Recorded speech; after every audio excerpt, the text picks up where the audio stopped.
جواد احمد، آپ کیا کہیں گے؟ یہی سوال آپ سے بھی۔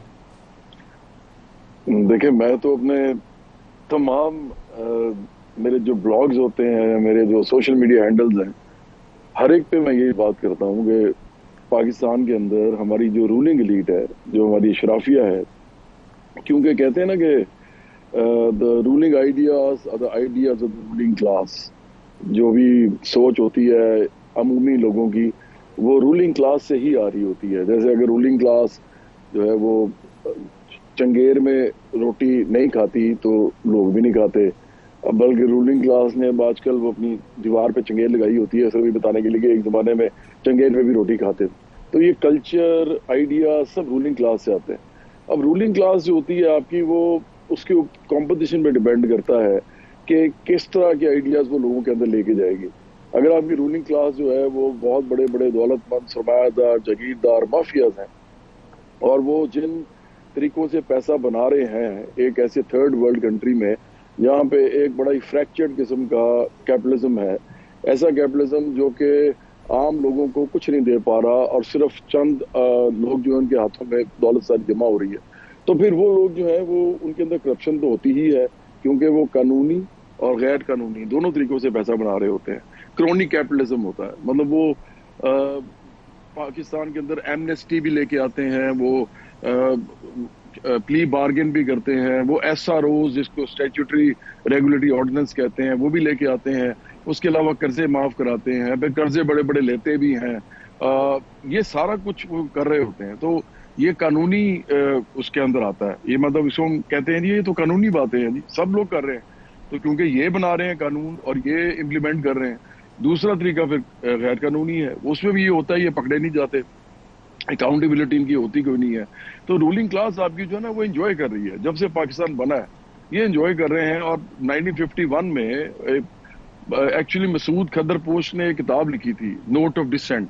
اور مطلب ڈسینٹ جو جس کو ہم کہتے ہیں کہ ایک دوسرے کے ساتھ اختلاف کرنا. تو انہوں نے اس میں لکھا تھا کہ 1951 میں جو پنجاب کی سندھ کی اسمبلی تھی اس کے اندر 90% جاگیردار تھے. اسی طرح 1953 میں جو پنجاب کی اسمبلی تھی اس کے اندر 80% جاگیردار تھے. اور یہی کمپٹیشن جو ہے آہستہ آہستہ بدلتی بدلتی سرمایہ داروں میں پھر چلی گئی، پھر وہ مافیاز میں چلی گئی، لینڈ اونرز میں چلی گئی. ہر قسم کے لوگ آپ کو ادھر موجود ملیں گے. اور ان میں کچھ موقع پرست مڈل کلاس کے لوگ بھی ہوتے ہیں. جب کمپٹیشن پوری بڑی پارٹی کی جو ہے وہ انہی لوگوں پہ مشتمل ہو نا، تو مڈل کلاس کے لوگ اس کو چینج نہیں کر سکتے جا کے، بلکہ ان کے رنگ میں رنگ جاتے ہیں. جیسے بچپن میں کہتے ہیں نا بچے کو کہ اچھی کمپنی میں بیٹھو، کیونکہ تم اکیلے اس کو ٹھیک نہیں کر سکو گے جو بری کمپنی ہوگی.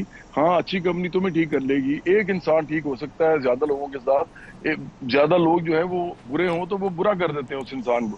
تو یہ حالات پاکستان کے اس وقت ہیں. اسی لیے دیکھیں ندیم ملک صاحب، میں سمجھتا ہوں کہ پاکستان کے اندر اگر آئیڈیاز جو کہ فاخر ابھی کہہ رہے تھے اور بالکل ٹھیک کہہ رہے تھے، دیکھیں منافقت تو بہت زیادہ ہے نا. میں تو ہر جگہ بھی یہ بولتا ہوں، ہر وقت بولتا ہوں، رولنگ کلاس سے بڑی منافقت کوئی نہیں کرتا. اور پھر وہ ٹرکل ڈاؤن ہوتی ہے، نیچے کی طرف جاتی ہے.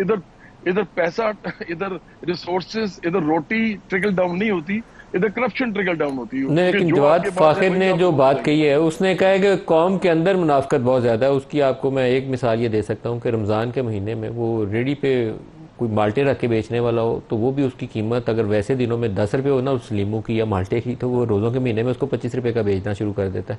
آپ کو برطانیہ میں چلے جائیں تو آپ کرسمس کی آپ کو یا عید کی بھی ایون آپ تو روزوں کے مہینے میں بھی وہ لندن کے اندر وہ سیل لگانے لگ گئے ہیں. لیکن پاکستان میں نہیں، ہم یہ کام کرتے ہیں، ہم اس کے ڈبل ریٹ چارج کرنے لگ جاتے ہیں.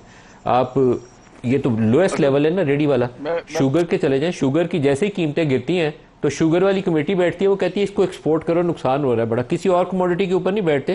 شوگر پلیئر سارے کیونکہ حکومت میں وہ سارے اکٹھے ہو جاتے ہیں. پاور سیکٹر میں جتنی یہ آپ ٹھیک حکومتیں کہہ آ رہے جائیں، جو مرضی پارٹی آ جائے، ڈز ہیں، ناٹ بالکل میٹر، ہے. اس تحریک انصاف اور پیپلز پارٹی یا نون لیگ، سب ایک پاور پلانٹ لے کے بیٹھے ہوتے ہیں. وہ اندر آتے ہیں، وہ اپنے مفادات کا تحفظ کرتے ہیں. تو ٹاپ ٹو باٹم ہمارے اندر کچھ خرابیاں زیادہ نہیں پیدا ہو گئی ایز اے نیشن؟